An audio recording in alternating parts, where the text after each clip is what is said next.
మగాడైతే మంచి భర్తని భార్య దగ్గర సర్టిఫికెట్ తీసుకోవాలి, ఆడదైతే మంచి కోడలని అత్తగారి దగ్గర సర్టిఫికెట్ తీసుకోవాలి. చేతిలో డిగ్రీ సర్టిఫికెట్, శాలరీ సర్టిఫికెట్ ఉన్నాయనే పొగరుతో మీ అత్తగారి దగ్గర రాలుగాయ పిల్లనే సర్టిఫికెట్ తెచ్చుకున్నావు కదటే పాపిష్టిదా. నేను నా భర్త దగ్గర తీసుకున్నది స్వతంత్రం, నువ్వు నీ భర్త దగ్గర నుంచి లాక్కున్నది స్వేచ్ఛ. స్వతంత్రానికి స్వేచ్ఛకి ఎంతో తేడా ఉందే తాటకి.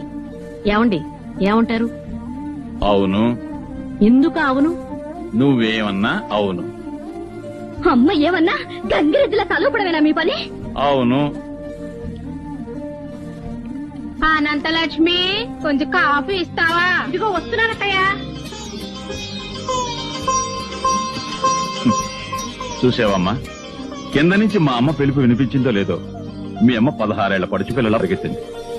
ఆ ప్రేమకి, అభిమానానికి, ఆ మర్యాదకి, మన్ననకి, ఆ వినయానికి, విచక్షణకి మీ నాన్న ఎప్పుడు గంగిరెద్దేనమ్మా. నేనే కాదు, మీ అమ్మలాంటి భార్య దొరికితే కొమ్ములు తిరిగిన మగాడైనా గంగిరెద్దుగా మారిపోతాడు. కానీ నీలాంటి భార్య దొరికితే గంగిగోవు లాంటి మగాడైనా ఆంబోత ఎదురు తిరుగుతాడు.